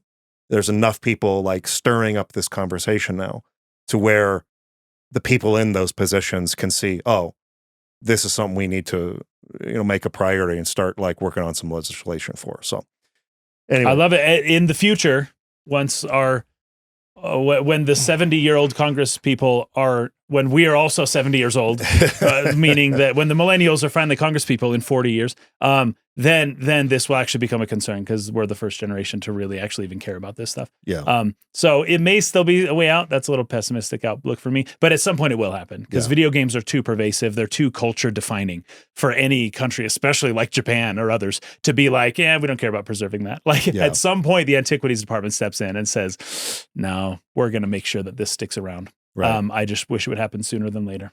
Anything you'd like to follow up with on that, Del, before we move over to our final thing? Sure. Just the fact that the Stop Killing Games movement is trying so hard right now to get this looked at in EU courts, and it seems like it has some movement. And GOG, good old games. Yeah. This is literally their whole. They've been talking about this for like 10 years. They're just like, we need to find a way to make sure we preserve games and give people ownership. And you can purchase many games on GOG.com, and it means that you'll. Unfortunately, it's not a PlayStation version; it's PC, but it will allow you to have true ownership of the title, where you can download the entire game and have it on a drive, and it's not small games. Like I have a DRM version of Cyberpunk, because I just wanted to be able to play it on different PCs, and I just like copy and paste it on drives. So yeah, there are people trying, and we should pay attention to them. I think the only thing that could, people have asked me, would PlayStation 6 ever have a disc drive? And I think the only thing that would give PlayStation 6 a disc drive is if nobody buys it. Yeah. Yes. So, and I don't think that's going to happen, but that's the only thing I think could. Well, I saw a report today that said that PlayStation's console sales in May were the lowest they have been since the year 2000 or something like that. Whoa. Now, of course, there are a lot of circumstances surrounding that are with the difficulty in getting the parts because of data AI, centers and AI and things like that. And the fact that they've had to raise their prices, or felt that they had to raise. I'm not saying they had to. They believed they had to raise their Nintendo prices. did too. It's weird. It's a weird time. Yeah. So, there are other circumstances, but would something like this be incentive enough to get enough players on board with the idea of, I don't need a PS6 if it's not going to give the option of ownership, like true ownership of the games that I buy? Will I move to something like Steam? I don't know. Well, Steam has a similar issue, but like, I feel like Steam, when I buy a game on Steam, I feel like because it's tied to a PC and not the PS3, for example. Yeah. I feel like I have more It's still ability to play it and access it in perpetuity, as opposed to I downloaded it on my DS or whatever. I see what you're saying, like the hardware becoming outdated yes in the future. That does still happen with PC versions of games too, where like they need to be updated for new operating systems or new hardware specifications or whatever. They might not function. It's true. I have a Windows 95 version of an old Nancy Drew game. Just can't play it. I can't play it. It's really sad. So that does still exist, but it's not maybe as much of an issue. Right. However, like there does need to be effort put into continuing to make that game playable on new hardware, new operating systems, like moving into the future. But all of those copies of those games have DRM, so they're encrypted. You can't download the game and make a cut. You can, but you'd have to have like legitimate skills of encryption. Yeah. AKA what some people might call piracy, in order to get past that. Technically. Go ahead. Technically, Steam doesn't have any DRM. It's that they don't allow any game. No, you can play. You download Cyberpunk 2077 on Steam. It's a DRM version. So there's a big list of what games are DRM free on Steam. And the list is very extensive. Many companies do not put DRM on their games on Steam. Steam doesn't force any publisher to put DRM on. They're completely up to the publisher. It's an open landscape. So there are people who have made the decision that they're going to buy DRM free games on Steam, and they look at that list, and if something isn't DRM, then they'll get it on a different platform where they can get it DRM, like GOG. But it's possible to purchase Cyberpunk 2077 on Steam, hit download, and then take that exe file and put it on a USB, and then take it to someone else's house and play it, and it would work. Okay. Wow. Okay, good. I didn't know that. I'm glad for that clarification. Cool. So it depends on the publisher more so than the platform. I see. Yeah, as far as that goes. But when it comes to GOG, they mandate that those who release games on GOG offer a DRM-free copy of the game. Because if they're going to release on their platform, that's kind of like the bar. You cannot do that to our players. All right. I want to just really quickly, because we have been going for quite a while here. You released a video on your channel, Del, that I didn't ask you this, whether or not maybe you had seen a video that we had made talking about how much we hate the early announcement of video games, where they announce something before. I saw it between your video and a bunch of other articles I saw on IGN. That was like when I started writing down, like, I should explain why games keep getting released too early from a developer point of view. But yes, I did see it. Yeah. So we've talked a lot about Square Enix. I think in particular, like my particular beefs were with games like Final Fantasy 13 being announced at E3 2006 before there was any game to speak of. I mean, they did not have a functioning, playable game in any form, in any level of build when they announced that title. It was just pretty artwork and pre-recorded cutscene style, like combat animations, almost all of which was not present in the final game at all, aside from the key character, Lightning. And we talk about all the reasons why we think that's a bad idea. We think that it kind of like locks a developer now into not being able to make changes to things that they had shown previously. And Del goes over all of this in his video, like the downsides to the early announcement, right? So I won't like rehash all of that too much. If you've been listening to our podcast, you know our grievances on that. But Del made a video kind of like directly in response to that grievance, and why like the reason behind the really early announcement, before there's actually really a game there, before much development and even like much budget has been spent on the title. Do you want to kind of like go over what your points were in that before we kind of go back and forth? I could summarize all the points, or do you want me to do half of it? Because I actually remember them. There's like 9. Oh, really? However you feel will best sort of like lay the foundation for your points. Sure. Let me do the 3, and then we can discuss, and then do another 4 or whatever. But yeah, the main reasons that the developer needs to announce a game like really too early, and I use the word too early because they know it's too early, is often it's not for players, it's actually for business reasons.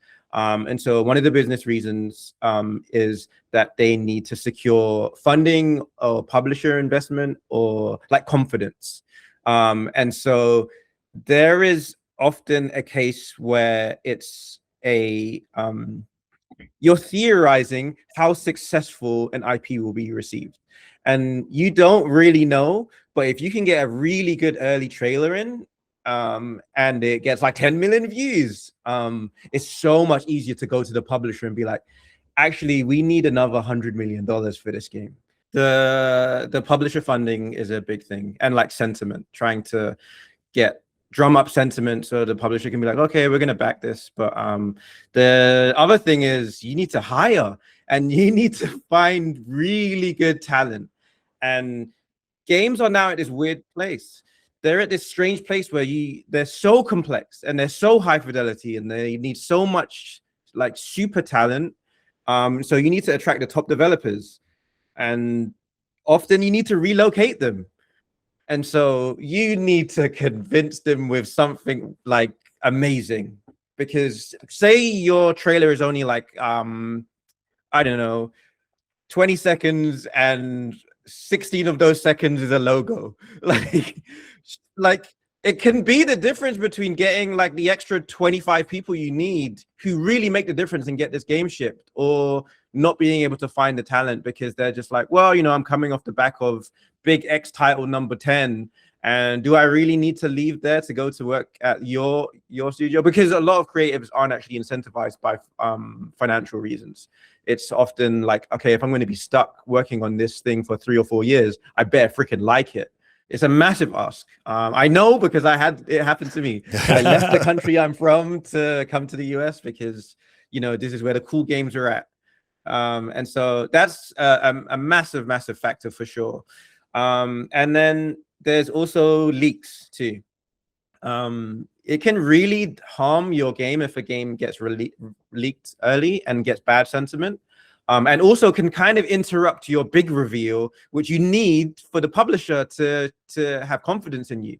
So to get ahead of a leak, instead of the leak coming from like, oh, we found on Discord or Reddit that someone found out that, this game is getting made and no one knew, like that could really pull a lot of the air out of you just doing a big announcement, with Jeff Keighley saying, and next, so sometimes it's just best to just like, look, we're picking up traction. People are talking about this game, whispering, people are hearing things. Let's get the early announce out ahead of that so we can control the narrative. Geez. Yeah. That's so funny. These are all really good points. Yes. Like really good points. It makes a lot of sense. Yeah. I have one thing that I want to bring up about it, but I kind of want to get into the other reasons first, unless you had something directly there you want to respond I just to. the only thing I keep thinking about is that the companies that are able to pull this off, like Nintendo, only announcing a game months before it comes out now, and it does not leak before that, because Nintendo has like a lock and key, very, very strict, like, you do not, if you are in the development room for a Nintendo game, you do not let any info out, right? Yeah. Like it is very strict, and they have all sorts of security measures to make sure nothing leaves this building. And so they can ensure that leaks won't get out, and make sure that their announcements have the big impact. Journalists aren't getting a hold of things ahead of time. They aren't trying to hire a bunch of new programmers, because Nintendo tends to hire more long-term as opposed to on per project basis. Yeah. And like all of this stuff, it's so funny because I look at the way Nintendo does it and I'm like, why can't everyone else do the same thing? And it's like, well, Nintendo, the more I hear about this, the more I realize Nintendo operates very differently from basically every single other video game company out there. Yeah. And they are able to do it in probably what I would consider to be the best way. But other companies just can't do that. Like it's just not logistically possible for other companies to do what Nintendo does. Well, that was going to be my question actually. Is why? Like, what is it about Nintendo's operation, the way that they go about making games and funding them, that allows them to announce Star Fox completely freaking out of the blue? I know. They just, hey, by the way, we're having a Star Fox Direct, and this game's coming out in like 6 weeks. Yeah. How are they able to get away with that? Or with even the like Ocarina of Time announcement they just did, where that's coming out in November, but like other publishers can't. I guess that was my one question. They're lawyers. Nintendo has hard lawyers. Why couldn't Activision or Sony or any of these other big developer publishers that have a lot of money too? It's a good question. Why can't they also operate that way? Is my one question in response to those points, Del. What are your thoughts on that? Yeah, I mean, Nintendo, like you said, you were really great, Casey, in explaining like how they operate very differently, and they hold on to their teams for a very, very long time. It's also just numbers, right? So Nintendo have something like 8,000 employees over all of Nintendo. And Xbox has 19,000, and that doesn't account for all the outsourced companies that they use and co-developers. It could easily be 30,000, so it's just a numbers thing. But also Nintendo build relationships. They have known of them working with co-development studios or outsourcing studios that are unnamed on their games, like literally black box buildings that are just a field of developers, and they don't get credited, and they just have like a long-term relationship with this team, and the company is basically predicated on, we need to hold on to this contract and we could have work for the next 15 years. Where that's just not how, that's not really how other studios work. PlayStation doesn't really work that way in the same way, or Xbox. So you're just creating much more of a revolving door with these other IPs. And Nintendo will take a long time figuring out the game design before they start making art. So the amount of time that your IP is exposed to risk is way shorter. Because you've got your special A team like figuring out the mechanics, and then you're like, okay, we're ready for art. Now we're ready for art. And then they, move on to the next stage. I'm like, okay, we need to ramp up and get everyone working on this. Whereas like I've worked on games where the game was mostly art the first time you saw the trailer. There was no real game. Exactly. That's what Mike's talking about. That's a Western way of working. So Nintendo just works super differently. Is there a reason though why that model can't be adapted by Microsoft or Sony or Activision or Ubisoft or something like that? Is there a reason why they continue to insist on this big sort of like risky way of doing it, where they've got to get hype around it in order to get investment versus just spending more time, like you're saying, developing and sustaining partnerships and making really solid plans first before you're getting into that development stage? And how are they financing that, like all of that work that's going into it years before the announcement? It's a great question, and the answer is they're absolutely not doing it. They're not. It's not working. Basically, if you're working in the AAA space, there's that a lot of these large studios and large publishers are struggling to stay profitable because they went for spectacle, which went great for the PS2 era, PS3, 4, and 5 is where it started to break. Yeah, diminishing marginal returns. Yeah, exactly. And so that's what that whole video is about, Death of the Middle, that I made, by the way, explaining that the mid-tier of games is disappearing. Right. And just like, getting an indie this title. is crazy. I got to bring this up. The mid-range game in basketball also disappearing. No, these things are happening simultaneously, right? There's got to be a connection. All right, keep going. Absolutely. Absolutely. But yeah, they just push for more and more spectacle, and things are just bursting at the seams. And it's really hard to pivot down to away from spectacle if you invested so much time getting consumers who are at your platform for the spectacle. Like if PlayStation decided like, hey, we're only going to make games like Astrobot from now on, like that's a much harder sell than if Nintendo did, because they made sure to cater the games and the audience to a certain type of game. So it's really hard to wind. It's really hard to wind it back down. Basically. That makes a lot of sense. Makes a lot of sense. Yeah. So like Nintendo making the decision in whatever it was, the Wii era, that what was it? Their blue ocean strategy, right? Oh yeah. We're not going to chase that same sort of like level of like graphical spectacle and fidelity.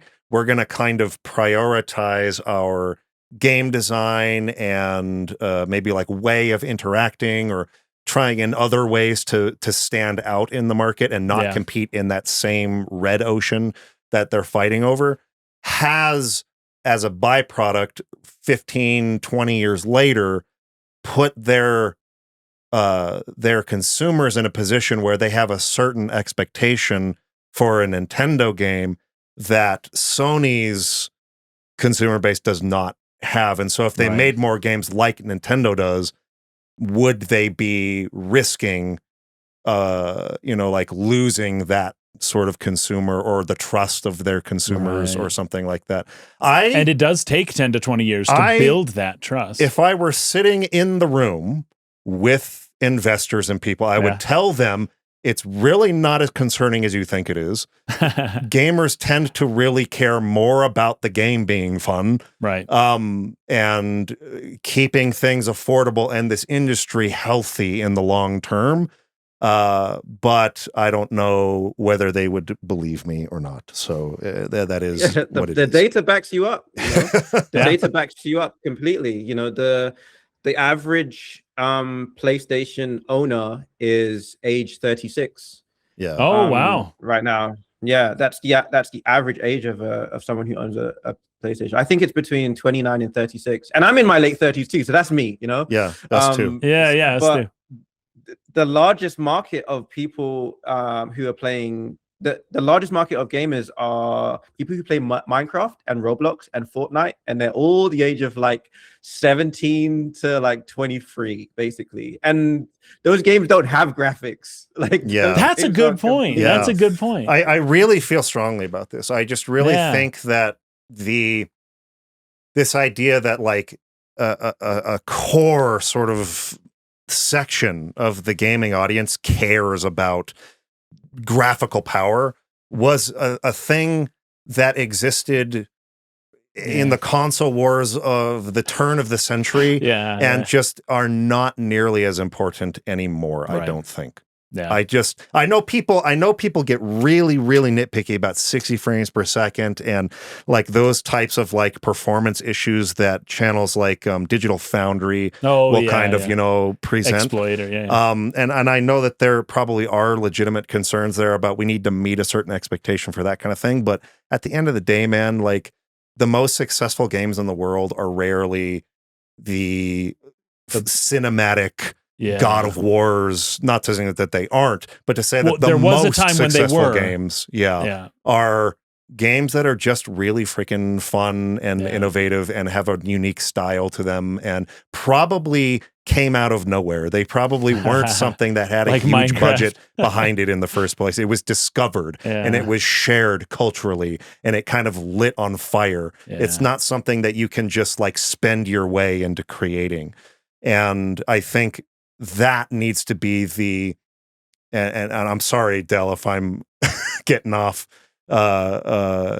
helping make your points, but that we need to be cultivating that kind of creator, funding smaller projects that can have the potential of having one of those types of explosions and discoverability and just like player sharing and sentiment and sort of organic growth.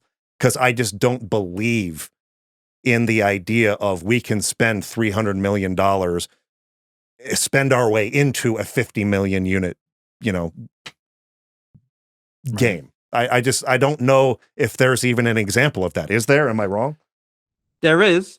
What you're saying? Sorry, you're Is- saying a game that's small that can get reach. Is that no, what no, you're no. saying? Is there an example of a big corporate studio spending their way into that success? Oh yeah, I would say that almost always fails. You know, unless you talk about like the anomaly, which is Grand Theft Auto 6, where they just pour $1 billion and then they basically gonna just extract money out of people for the next 15 years. I guess that's true. You're right. Grand You're Theft right. Auto is a good Grand point. Theft Auto is the one example that counters me. You're correct. Yeah. But they did not need to spend $1 billion making that game. The formula's set. No, like, they Yeah. Anyway, go ahead, Del. Yeah, that is absolutely true. So everyone is basically in game development, and all the publishers are trying to get closer to the model of efficiency now, because this doesn't work. It doesn't work to release the modern Spider-Man game is like $317 billion to $317 million to make the game, and now they're saying that they want to release these PlayStation titles on PlayStation only. They don't even want to bring anything to PC, so that even reduces the number further.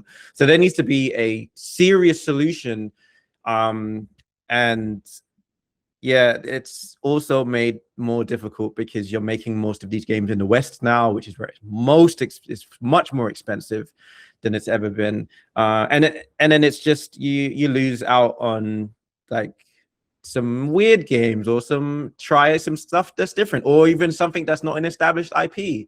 It's a really difficult way to make a game. And so, but then sometimes you need a new IP to get people to buy into a platform. So that's another reason why actually the early reveal happens. Sometimes it's to get first party reveals to sell the future of the console, which is what it used to be about. It used to be like, hey, by the way, we're making Elden Ring, or we're releasing a Halo game, and it's like, oh, I can only get this if I buy the Xbox. So say the Halo game isn't coming out for 6 years. You don't know that. You just know it's coming out on Xbox. So I guess I need to buy an Xbox now. May as well buy it now. An early reveal exactly. The early reveal often is about getting people to plug I have a into question about platform. that. I have a question about that. How common is it for Xbox or Sony or maybe even Nintendo to like grease the palms of some of these studios in order to push them to reveal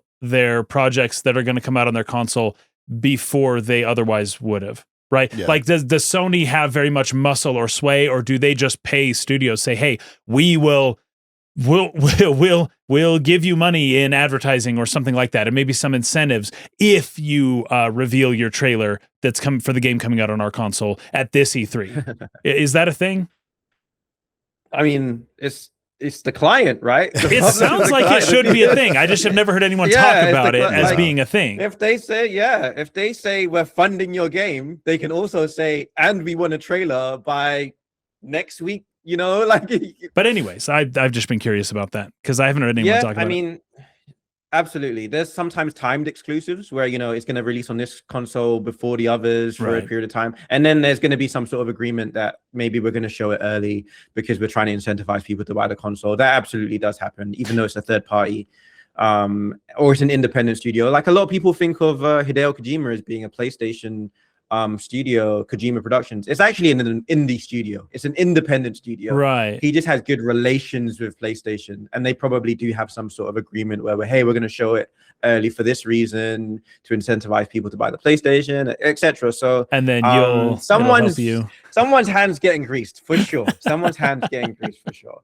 Yeah, right. and the risk in that, of course, is that worked as far as when Final Fantasy Versus 13 was announced. I bought a PlayStation 3 for that game, and it not only did it not come out on that console, right? The game never really did actually come out. It got changed into something else and was released on the following game generation, and so you lose. That's social capital. You lose. Yes, it's a social cost. You lose confidence. In me, I will never make that mistake again. Basically. Right. If you're announcing a game and you're not telling me the release date when you announce it, I'm assuming there is no game. Right.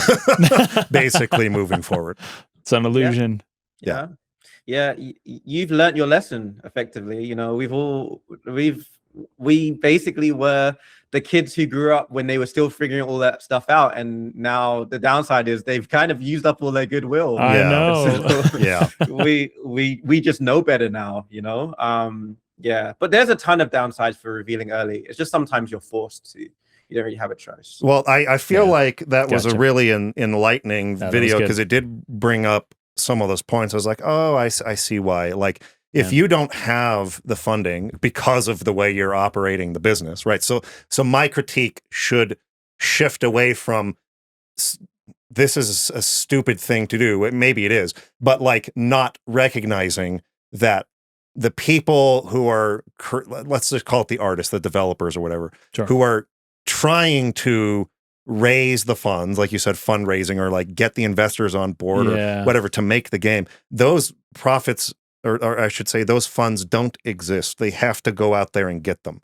That was not something that crossed my mind for these billion-dollar AAA publishers. They are not operating in a way that is sustainable.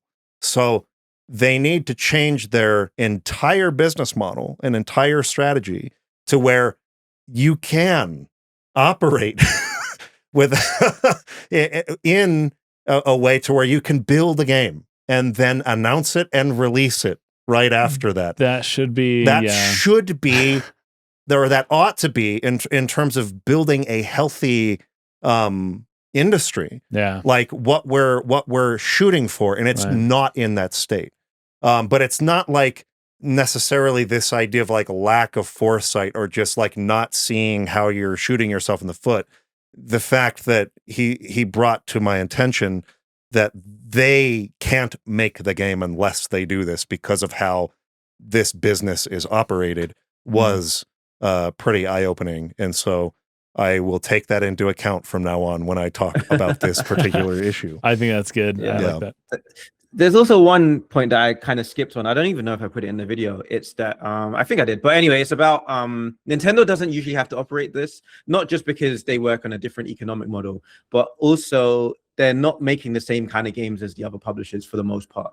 And so you have these announcements that one, they get rid of misinformation or expectation. Like, I don't want you to be really, really excited that I'm making a certain type of game, and then when I reveal it later on, you're like, oh, well, I thought you were making the ninja game, but now you're making the cyborg game. I'm really disappointed. So it's best I get ahead of that, like, as soon as possible. Like, imagine if there was no Final Fantasy VII remaster, but those were the rumors for years, and it ended up being like a completely other game secretly, and they reveal it, and everyone's just like, "Oh, we thought it was Final Fantasy. Like, we didn't want this." So Yeah, that's Yeah. unfortunate. you get ahead of that. You got to get ahead of that. Yeah, you have to get ahead of that. Yeah. And then also you need to try and stake out your space for competition.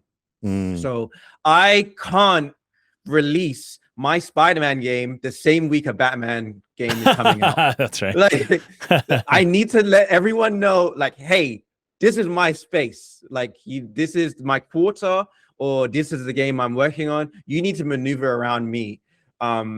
And so that's a lesser reason, but Nintendo usually doesn't have to do that because there's no other there's no other game that's like Zelda, really. It's like a new Zelda is coming out. It's a Zelda game, whereas a lot of the other publishers will have a game that probably has a direct competitor. And so sometimes you announce a little bit early just to be like, hey, we're here. You know, this is our space. This is our territory. Well, this is a great. These are so good points. This is a These great points point. are so good. This is a great point because everyone tries to maneuver around Grand Theft Auto. Right? Yes. Oh my gosh. Grand No Theft one wants to come Auto out that has week. a release date. Nobody's going to Yeah. release their big open world game in that same period.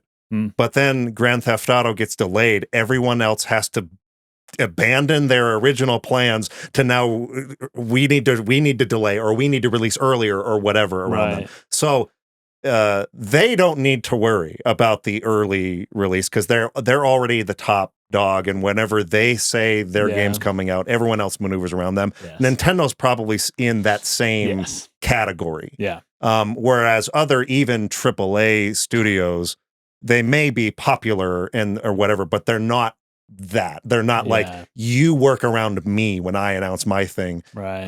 It's more like, yeah, I understand the point. That makes a lot of sense. That's a great point. Yeah. I think we've gone on here for about 2 hours. We want to respect Dell's time and let him get back to his life here. But we just want to say, also, by the way, Dell, we want to talk to you again. Oh, for sure, 100%. Let's do this again because I've got some more questions for you. Man, I have a video coming up that all I care about is you guys seeing the video. Yeah. I'm just like, I just really want to know what their thoughts are. Yeah. So cool. you sent a clip of it because you said you weren't able to get it done in quiet time. I sent it to Case, and it's good, I'm really excited for it. And so let's talk about everybody go over and subscribe to Dell's channel. The links will be in the description and the pinned comment. The video is going to be really good. It's going to be, I don't know how much I should say, related to retro games. Is that okay to say? Yeah. And remasters. And if anyone feels like the magic of old games isn't really around in newer games, I feel like there's more discussion there, more than just nostalgia. Like there are technical reasons why. Yes. And so I love this because I hate that particular you're blinded by nostalgia kind of like blanket argument. I think it's lazy and it's just flat wrong. Right. We've already done a video. I wish on I that. was blinded by nostalgia. That would be a beautiful world to live in. We've already done a video on the nostalgia aspect, and we're starting this new series where we're kind of comparing remasters or remakes to their original versions and talking about them. So I'm very much looking forward to this. Yeah. And how it's going to advance that particular conversation on the actual tangible differences. And it's not just you just feel that way because nostalgia, but no, we can actually measure like what those differences are. Right. So super stoked about that. When do you expect it's going to be ready? At some point this week, like sick. A few days. I just need to find time to edit. Editing is like the biggest job ever. Oh, it's a lot of work. Becoming a YouTuber sounds so fun, so you need to edit something. Then you're like, oh no, it's a lot of work. It's slow. It's a grind. It's it's definitely. And I mean, the level to which you edit your videos too. I mean, they're highly polished. There's a lot of animation work there. Yeah. That takes a lot of time and effort and creativity. I mean, like even just conceptually thinking about the aesthetics and the composition and like how you want it to move and how it should be paced and the music that's going to coincide with that. There's so many considerations into making something really pop and feel good. And you do all of that immaculately. So thank you. Congratulations. Your work is fantastic. Everyone should go check it out. And I'm looking forward to seeing that video. So me too. Glad it's coming out soon. Cool. Thank you for having me. Yeah, and thank you to every single person in the comment section, because every time I watch your videos, I go in the comment section and it's like the most intellectual, like it's organized, nice. It's very good, like beautiful discussion where I'm just like, wow, I'd love a community like this where everyone's just like locked in and friendly, and it's like most of the video is brilliant. But yeah, it's everything else too. Yeah. I think that you will very likely cultivate exactly the same kind of audience based on what you're making and based on the way you talk about stuff. I think it's really unique and I just really enjoy it. So thank you for joining us, and we'll definitely talk to you again soon. Thank you. All right, everybody. We will see you again next week. Thanks for watching. Peace out.